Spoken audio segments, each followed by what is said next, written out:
All right, welcome Late to the Points hearing. Performance Podcast. This is episode 54. I've asked one of our members and one of my clients to come on. It's Mollie Locke. She's been with us since June. Tell us a bit about yourself, Mollie. I'm a student. I'm 21 and I work. I'm a delivery driver, and that's all there really is to it. Is that it? Yeah, that's it. Right, What that's else? it then. That's the end, guys. Thanks for listening. I'll see you next week. So we're just gonna. I wanted Mollie to come on because I feel like she's got a really interesting little journey that she's been on since she came to Manchester, and I think it's a really important thing to talk about for women. It says it mentions we're going to mention the contraceptives. We're going to talk about the implant. We're going to talk about struggling with weight gain and then working with weight loss as a young girl. And I think it's going to be beneficial to a lot of people to hear this. What do you reckon, mate? Oh God, you're quite nice at this point, aren't you? Yeah, I'll save the nastiness for when we stop recording. So, mate, when did you're in your second year of uni now, aren't you? No, final year. Final year, sorry. Yeah. Yeah. And you did CrossFit back in Ireland a few years ago. Yeah, so I think I joined my gym back home in 2018 or 2017. I can't really remember which one. Did that for like a year and a half, 2 years, and then I moved to uni in 2019. I think it was September. Yeah, 2019. Yeah. And then I joined the gym over here, but didn't particularly enjoy it. So then I just left and didn't do anything for 2 years.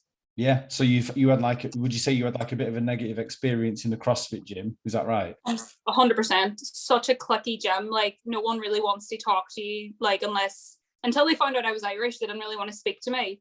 But even at that point, they all had like their doctors group, their teachers group, all out there, and like I just wasn't a part of that because they didn't really have any students. Nah. It's sad to hear that because like you'd like to think that all CrossFit gyms are really inclusive. Yeah. But yeah, there must be clicky gyms out there, which is a shame. Yeah, 100%. So you had 2 years without any power cleans or any of the fun stuff you were doing. Were you gutted? Did you feel like you missed it? At the time, no, I just didn't care. Like it was more so because I'd moved over to uni and that was such a big adjustment. I didn't really care about that point. It was almost felt like exercise and working out was an added like pressure. It wasn't something that I would enjoy anymore. But whereas when I was back home and when I'd first started CrossFit, I loved it. It was like I made time for that. That was my time that I went and did anything. But then when I moved to uni, I was like, no, that's ridiculous. I don't have time for this. It's just an added extra that I don't need and whatever. Yeah, I find it really interesting. One of the first things you told me when you did come over was that you had the implant. Yeah.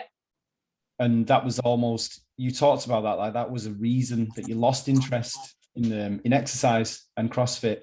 And obviously you've got the added pressure of university and learning and obviously leaving your family, which is really tough, isn't it? I'm sure that was really hard.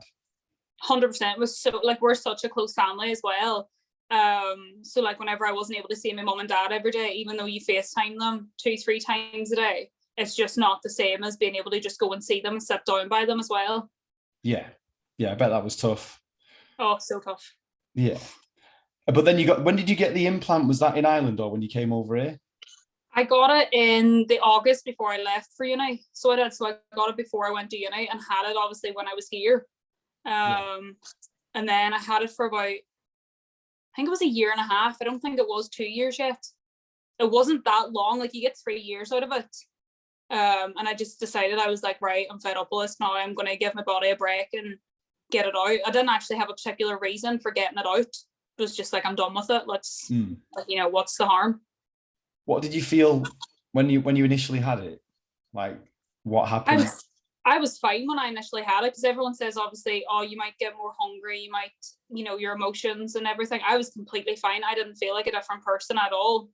But then I suppose you have to think that I moved away and had such a big transition a few weeks after getting it in. So I could have been feeling stressed and overwhelmed because of that. But then I just didn't know either because I thought it was just because I'm moving over to uni. Yeah. So you just put it all to that. Yeah. But then you lost the desire to exercise. You lost the desire to like improve and push yourself. And like now you love that again. 100%. Like, don't know how I'd go without it for so long. Yeah. You did though. Yeah. It's mad that, isn't it? so scary. But I mean, yeah, it's weird how it just like coincides that you lost all desire to improve yourself in, you know, in this side of things. Yeah.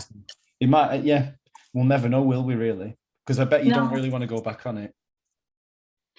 No, not unless I have to. I don't really see the point at this moment in time of wanting to go back on it, because I, like, when I got it out as well, then I'd read like a book that was like how the pill changes everything, and they went through all the different birth control things and how it affects you. And it says like this woman was on her birth control for like 15 years and she was a different person whenever she came off it. Yeah. And like obviously whenever you realize then after a few months, you're like, right, what coincided with the fact that I didn't exercise, didn't eat well, didn't do anything I enjoyed anymore? It was all whenever I got the implant in. And it wasn't just uni, because I was able to do things then once I got it out that I was like, right, well, I didn't actually enjoy that whenever I was on it. So it could be to do with that. That's what I'll put it down to, I think. Yeah. I mean, there's definitely something to be said for it. Like there's women at the gym who tell me that they've come off their pill or changed it or something, and the lives have changed dramatically. Like sometimes they go on the wrong one and it's bad. Yeah. Like the skin flares up, they get mad cravings, they can't sleep well, the mood's affected. There's loads of different things, and I think it's just about finding the right one. The right one 100%. For you might be the coil, might be the implant, might be this pill or that pill. But it's mad, isn't it? It's like a foreign substance in your body. It can really change you. It is hormone therapy. It's mad. 100%. Because whenever I got it out as well, it's like they say all your hormones and all the levels go back to normal within 24 hours. And I remember expecting to feel like this rush of sadness or like whatever. And then whenever I got it out, I was like, it's literally a bar this size, like in your arm. And they were like, that's it. It's just like a wee plastic rod. And she was like, that's just what's been in, like, whatever, it's fine, it's out now.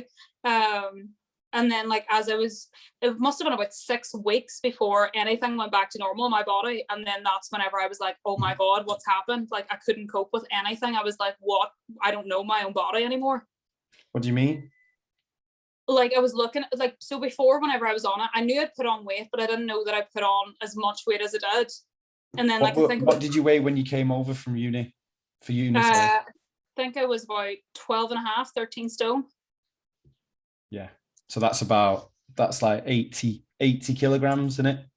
Yeah, not like it was, obviously I could have been smaller, but at that time that's how I looked, and I looked best. Yeah, I mean, like, so Mollie, you're like 5'8", like you've got like broad shoulders, long legs, long arms. You're like a quite powerfully built girl anyway. Yeah. Yeah. So it's not like you're a small wee thing. You're strong. Strong anyway. So you're a strong built girl. So you're about 80k, came over, implants in, binned off CrossFit, uni pressure. Yeah. Loving .com life with Tesco though, delivering. 100%. Best thing ever. I love it. Right. So we've had this 2 years, or a year and a half, sorry. No CrossFit, implant on. Yeah. And then you get this self-awareness again that like you've put on some weight. Yeah. Like you're always aware of the fact that you've put on weight. Like there's no doubt about it. You know, whenever you're putting things on and it's like, right, that's not fitting anymore. I can't wear that. That doesn't look okay, like whatever. But then it's sort of whenever I was like looking at myself one day and I was like, that's not me. I don't know who's looking back at me at the moment. Like what's happened to my body? I was like, how did I get from like 80 kg to what, 120 was I when I joined 3D? Something like that. Like how do you do that in a year and a half? It's like 50% of your body, mate, on top. Literally. Yeah. Like how? It doesn't even make sense because it felt like, obviously it wasn't sudden, but it felt like one minute I was 80 kg and the next I was at that. There was like no in between for me anyway. It feels like it was just a blur. Yeah. And then, so what do you know when you like try a pair of jeans on, you like, they're not quite coming together anymore? Or, you know, how do you, I know you're like, oh, that doesn't work, but how do you feel? Like, how did it make you feel inside? Oh my God, awful. I used to instead I would never try on clothes in a change room in a store because I knew for a fact that I would hate looking back in the mirror because I knew it wasn't going to fit me. And like whenever you're like, my mom used to take me out and treat me, say she's like, I'll get you a new outfit for the weekend or whatever. And I was like, no, I'm okay, thanks. I'm just not, like, I'm not going to do it. I'll wear something that I know will stretch and hides and doesn't like make me look as big, but in reality it makes me look bigger, but because I feel comfortable in it, I think it doesn't. Yeah. Yeah, because you know that that's going to fit you. It's Exactly. yeah, mad. So what happened? Like, you obviously wanted to try CrossFit again at that point. You thought, right, I'll try a new gym. Yeah. So I'd been looking about anyway, and I knew around assessment thing. I was like, I have nothing else to do bar work or, you know, go to uni. Well, it wasn't go to uni, it was online and then do all my assessments. Yeah. And then I was like, you know what? I was like, I rang my mum and I was like, I think I want to get back into the gym. And I tried, like, you know, the Globo gyms again. And I was like, but we were quite lucky in our accommodation at the time that they had a gym, so I could go down and use that. But I was like, this is just not the same. I'm not even working out. I'm not sweating. I'm not doing anything. I feel like it's just a waste of time, and I'm still putting on weight with it all. So then I was like, right, I'm going to look up all the different CrossFit gyms like in the area, and like 3D was one of the top that came up. So I like thoroughly researched 3D, because I was like, I'm not going to another gym that I hate and is clicky and like nobody's going to talk to me anyway. So I was like looking through about the gym, and then they had like a video on, and I was like looking through, and it was like, I was like, you know what, I think I'll try it out. And they like, you had the thing of go for a taster session. I was like, what's the harm if I go and I hate it? I'll just not go back again. It's really not going to affect me.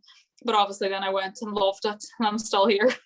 Yeah, let's talk about that first session then. So I booked in with you, didn't I? No, it was awful. Yeah. It wasn't. I was so nervous. I have never felt more nervous walking into a gym. Oh, really? Like, I couldn't tell. no.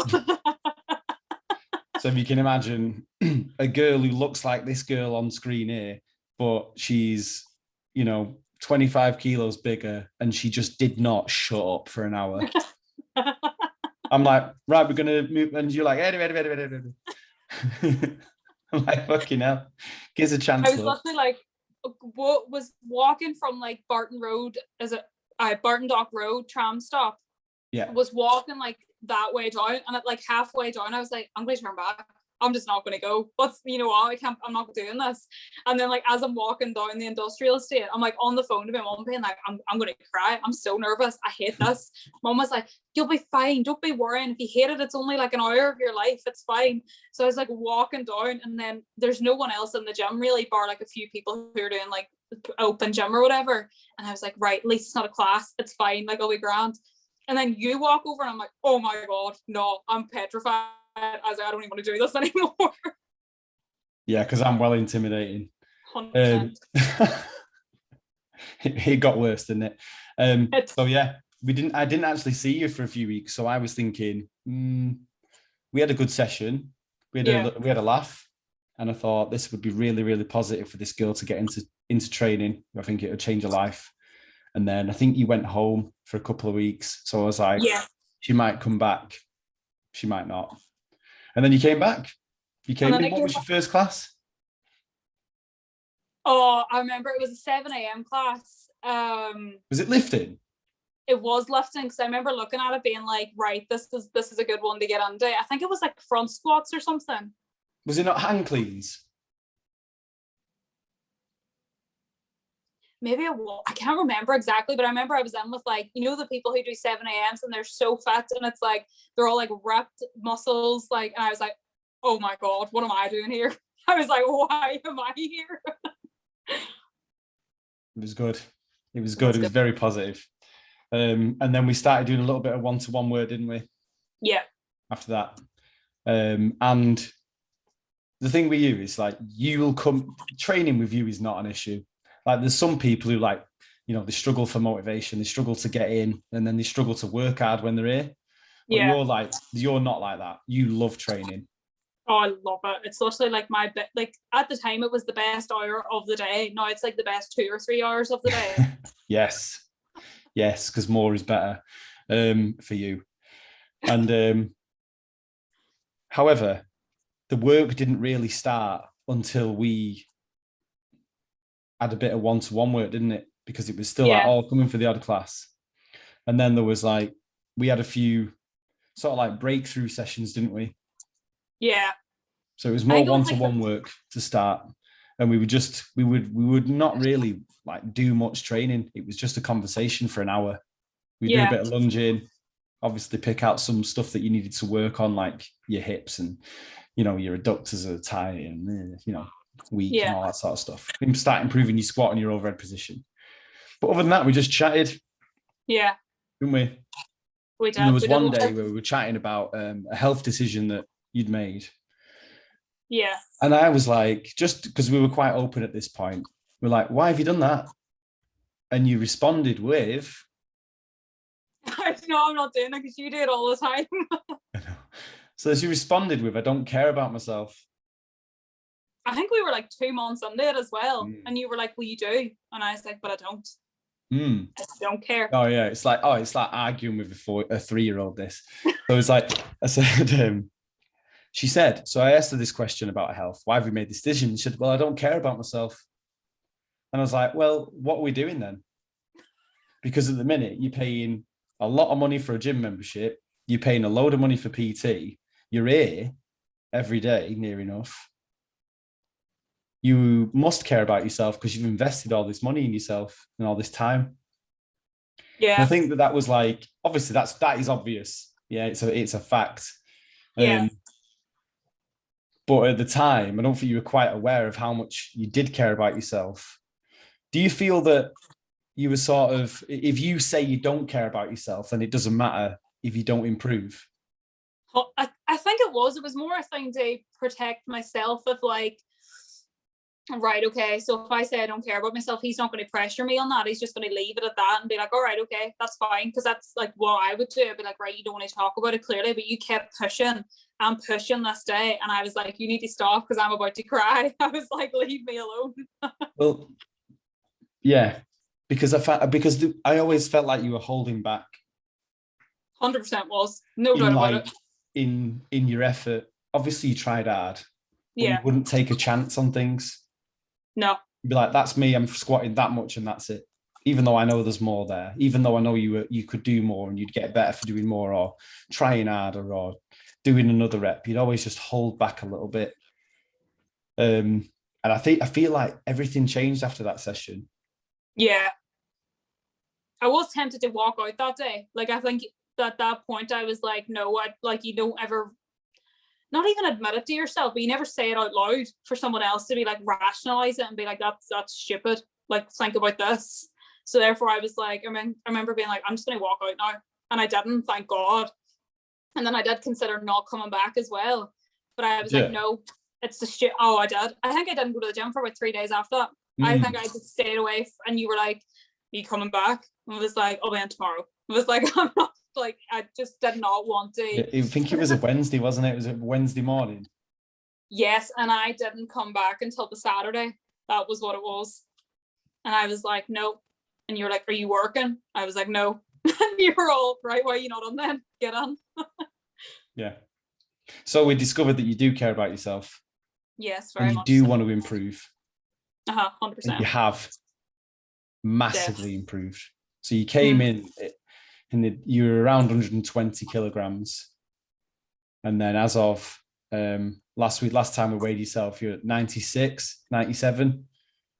Yeah, 97. Yeah, and that you've not weighed yourself in a little while, have you? No, I haven't. Right. So Mollie got down to 96 kilograms, right? And we always weigh in at about, when we do every 2 weeks, it's about 11, half 11. So Mollie comes in on her own in the morning to train at 6 or 7 a.m. And she weighs herself and she's like, oh my God, I've put a kilogram on. Haven't eaten as well at this point, so I'm tired, I'm hungry, and I'm in a mood now. Yeah. So I was like, well, if you weigh yourself at different times, you're going to get different results. I was so angry. And also, like, you just put, there's the fluctuations in weight happen. And that's it. It's not just always going to be like this downward slide of weight coming off. It doesn't work like that. I think you realize that now, but obviously at the time you were super emotional. And when you see a number when you're a CrossFitter and you're used to like looking at data in numbers, this many reps, this time, when you see it on the scales, you like freak out a bit. Yeah, 100%. Especially when it's going up. It's more the thing of like, at that time I was all, I don't have an excuse to be going up. I don't, like, at 97 kilos, I should not be going up. Yeah. Like, I don't need to be going towards 100. I'm out of the hundreds now. it's like I should be going down towards like the 80s. Yeah. And you are. Yeah. It just fluctuates. It's just like, it does go up with blood, like, different times, your cycle times, your blood volume, your tea from the night before, the water from the day before. You've not had a chance to get up and have as many wheeze or poos or whatever it is, or sweat, whatever it is. There's loads of different reasons, and it will just keep coming off as long as you keep working hard and keep doing what you're doing. You've started like a little mini Instagram account, haven't you, that you share with like your close friends? Yeah, I literally only have like the people who I would speak to like regularly, like either every day or like every other day on there. Because I'm like, so this Instagram account starts every day with like this picture of Mollie with a cup of coffee like this and this thumbhead sort of like, it's like, what does it say now? It's like, eat your vegetables, drink your water, have a great day now. that is literally it. That's it. Then I'll usually put up what But it's quite nice. Do you feel like that sort of thing keeps you accountable every day? 100%. Like I would never film myself in the gym before, but now it's like whenever I look at it and it's like if I put up, I can automatically say like, right, well, I've done that wrong, I've done that wrong, that's why I've done this. Like I can appreciate if it's a bad move or a good move. Whereas before I'd always just been like, no, I can't do anything. Like I'm not good at anything. Like you wouldn't look at me to do like a demonstration, or someone wouldn't ask how would I do this better. Whereas now I'm like, oh, I went up on my toes, I leaned back on my heels, chinned myself, like whatever. Chinned yourself the other day, didn't you? Oh, I have a bruise along here. Which chin? The one on the very bottom. The bottom chin, right? Okay. Yeah. Well, don't worry, we can't see that one as well. So, mate, you're doing really well. Your confidence, and I feel like your self-esteem has definitely grown in the last couple of months. 100%. Yeah. So, at this stage, what's next? I would like to get down to like 90. I'd like to get below 90 at some point within like the next 6 months. Originally it was by Christmas, but I just can't. I think that's a lot of pressure to put on myself within the next 2 months. Do you feel like that's unrealistic? Yeah. Like it's another kilo a week. Yeah. Yeah, it's not far off, mate. But I don't want to get to Christmas then and be disappointed if I don't get to that. Yeah. And also, like, you probably have, now you're starting to plateau a little bit and we have to change things up. You're going to have to, like, it would be maybe unsustainably tough. Yeah. For that sort of weight loss at this time. And you are better off just dragging it out a bit, not dragging it out, taking it slowly, because then it's going to be a sustainable weight loss and it's just going to be a slow burning thing instead of just trying to kill yourself to hit a number on the scales. Exactly. Like, and also, you want to carry on getting strong as well and fueling your training. Like, you want good training. You don't just want to like die because you're not even eating. I feel like that's the mistake a lot of people make, and the yo-yo. The weight is like yo-yo dieting at that point, where they just lose 10, put 15 back on. That's the thing. It's like whenever I come on to train now, it's like I'll eat it. Like, say for example, I've done like class, PT, and something else. Then it's like I know I need to eat something in between that, like 3-hour window or whatever. It's like, whereas before I'd have been like, no, I'd like, if I just eat a wee bit before, I'll be grand. Like that session will be no problem. And then I'll wait until tea time to have something else. Whereas now it's like, I'm so aware that you cannot do that. You're literally begging for a burnout. Yeah. Yeah. And it will definitely come at some point. If it's not immediate, like it'll come in the next few days. And then around your cycle time as well, like you have to eat around that. And I think that's something that women can really struggle with when they're trying to lose weight. It's like when they feel like they need to eat a bit more the week leading up to coming on. Panic time, really, isn't it? Like, I still do. Like, even though I know I have to, and every time you remind me, it's still, I'm like, no. And even like last week when I was like, I'm just exhausted. I haven't napped in weeks and I'm napping again. Like, I shouldn't be doing this. And you were like, take a few days off. And I was like, right, well, I can't take a few days off. And you were like, no, you can, and you need to. And when I woke up the next day, I was like, right, I might see you, I might not. And then I was like, do you know what? No, I actually can't. I should not be doing anything, because what's the point of going in and only giving 50% effort into a session that I would usually give 100% to? Even if I'm doing something I love, it's like, there's no point. Yeah. Yeah, you just need a little rest sometimes. And you need to fuel, you need to eat. Yeah. Your body is going through these, like, it's going through this thing and it's going to get rid of a load of energy. So you just need to make sure you're eating enough. Yeah. Absolutely. So the lesson we've learned is slow, sustainable weight loss. Yeah. I think you've definitely helped me develop as a coach. Because me of all people. I know, fucking hard work. Definitely helped me. Because I don't think my clients haven't really been a young girl. Yeah. And I'm a dad now. I've been a dad for a while, but I'm a dad to a lad, and I'm dad to a little girl as well. And it's different. And yeah. I want my little girl to grow up with self-esteem, with self-confidence, and I want her to love herself and appreciate herself. Yeah. So it's been really good. It's been really nice for me because it's good to know that women can get that back if they ever lose it. They just need the right reason and the right people around them to do so. That's the thing. It's like, even like my mom and dad are so amazing, so you could never say anything about that, but like life happens, and sometimes you just need to go outside the family for some support and some building up, because your mom and dad's always going to tell you how amazing you are no matter what. So like, they're not going to tell you any differently. So when you hear it from other people, then it's almost I remember once I said to my mum, like, "Mum, I've got this fucking massive zit on my chin," or something like that, and I was fuming because I think I was only 16 or something. This big bollock-sized zit on my chin. And she's like, "Oh, it's a good job you're handsome." I was like, "Cheers, Mum." Cheers. That's really Cheers, Mum. It's not what I needed right now. Need some help. Need some duac or something. But yeah, you're right. Like, they'll always support you. But is that a hindrance at some point? Like, is that going to hold you back? Like, you're going to be like, "All right, well, I'm fucking mint then. I'm perfect." 128 kilos of pure gorgeousness there. Yeah, for making some sick gains, Mom. In the chin department every week. And the back. And the back. Yeah, you've lost that though, haven't you? I have. I don't have a fat back anymore. Yeah, brilliant. You just have back. Yeah. Instead of like some Ninja Turtle shell action. Not the one that I want though, not a muscular one. It's coming, mate. It's under there. It's coming. It's doing really well. PB'd some stuff as well, haven't you? Oh my God, yes. Yeah, I think you ran 400 meters, didn't you? That's like max distance. I hate you so much. That was horrific. I hate running so much. We had one of the classes in 3D was a 5K run. And it took a little bit of persuading, didn't it, Molly, for you to do that one? I think it was you. It was you and Danny, wasn't it? I'd been in already in the morning to do like, I think I did a class and then like a bit of extra. And then I was like, I'm working all day Wednesday. You were like, get in and do it. And I was like, no, I'm not doing it. I'm refusing. And then eventually I did it. And I text you the most abusive message I've ever texted anyone. I'm used to it. It's fine. It was awful. Oh my God. You feel better for doing it though? No, I didn't. No. All right, fair enough. No. Yeah.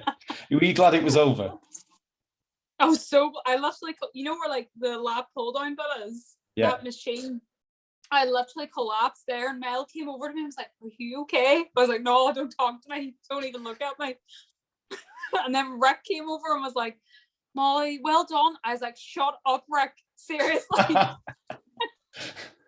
Brilliant. I was so nasty. I was like, "Don't come near me for like 15 minutes. I walked out. I didn't even say bye to anybody. I was like, right, I'm away. Yeah. I think that might have been Happy Week as well, eh? No, it wasn't even. Was it not? No. You definitely wouldn't have come in if it was then. No, it was that week, you're right. I know, yeah. Yeah, that's the only reason I think that was like, right, and a good week here. Let's go. Was not a good week after that. Yeah. So you mentioned before, like the support that you've had.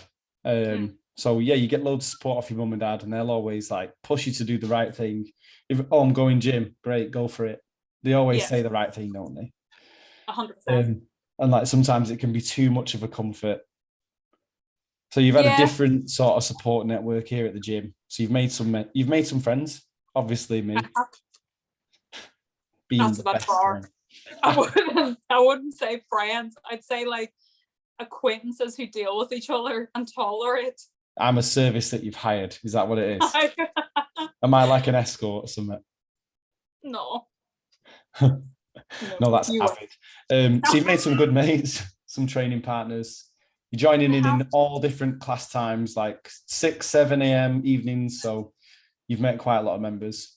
Yeah. Doing the internal comp as well, aren't you, that we've got coming up in a few No, weeks?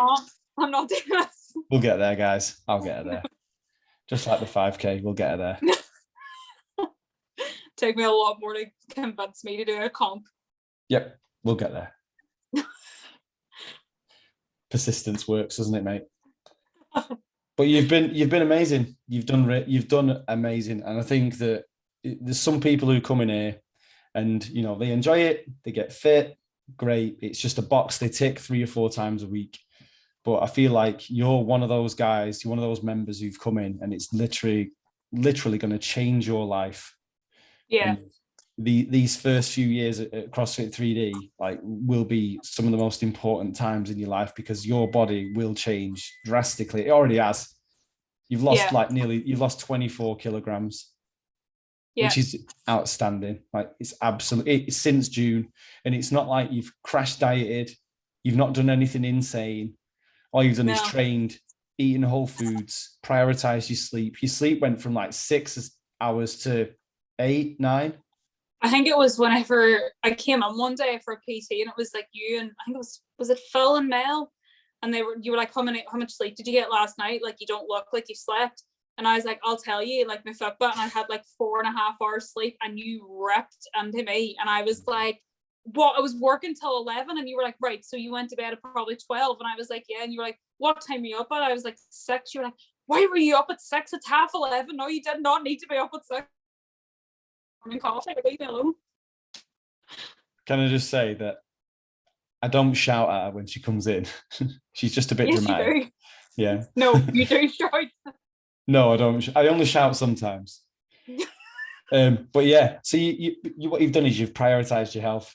Great food, good sleep, good people around you, consistent training because you enjoy it, you love it. Yeah, there's been nothing crazy going on. It's just all the stuff that we know that works. And I'm sure it'll continue to work as long as you keep at it. And I don't see why it wouldn't. Yeah. But yeah, you've done amazing, mate. And I'm really, really looking forward to seeing the rest of your progress as you carry on here. Oh, thank you. And also we can say that Mollie has been pizza and curry free for 6 months now. When I say pizza and curry, I don't mean the foods. I mean them dipping your pizza in curry. Let's get this clear. It's Chinese style curry sauce, though. It's not like Indian style curry. Like that matters, mate. It does, though, because then other people why would you do Indian curry in it? Doesn't I thought the Indian one would be nice. No, don't be disgusting. Salami pizza in a jalfrezi or something. It sounds well good. That's my Chicken pathia. Not pathia. What's it called? What's it called now? Yeah, that's it. Pathia. But yeah. Right. Amazing, mate. It's really important. If you are in a poor state of health, you just got to take ownership yourself. And you literally woke up from some hormonal coma that you were in by taking your implant out. And it might be something that's a drastic thing to change, isn't it? It is a big thing. Coming off your pill, changing this, changing that, taking the implant out. Pretty drastic. To be fair, I think we'd had a conversation as well one day, and you were like, you need to take ownership of what you've done. And I was like, no, I don't think I've ever blamed anybody for the way I am. No one forced the food down my throat. Do you know what I mean? I ate that, and it was my choice. So I think that is, some people can't do that. So it's quite difficult, isn't it? It's quite difficult to say out loud that is 100% my fault. Yeah. 100%. But there's no way forward. If you keep blaming everybody and all your circumstances, you'll always find an excuse for not to do it or not to change yourself. So it's you just need to turn around and go, right, this is my fault. It's my own issue. I need to fix this.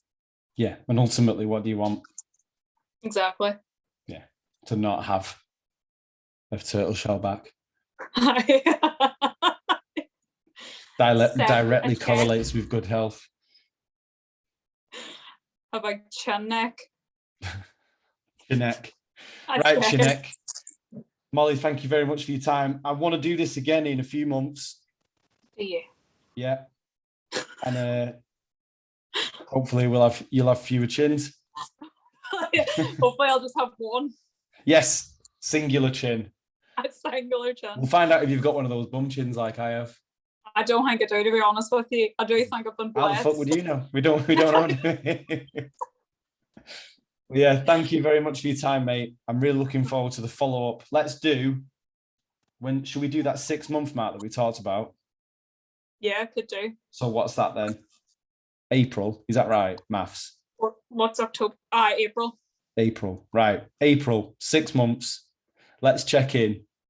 Let's see where you're at. Yep, sounds good. Got any gymnastics at that point as well, eh? Oh, no.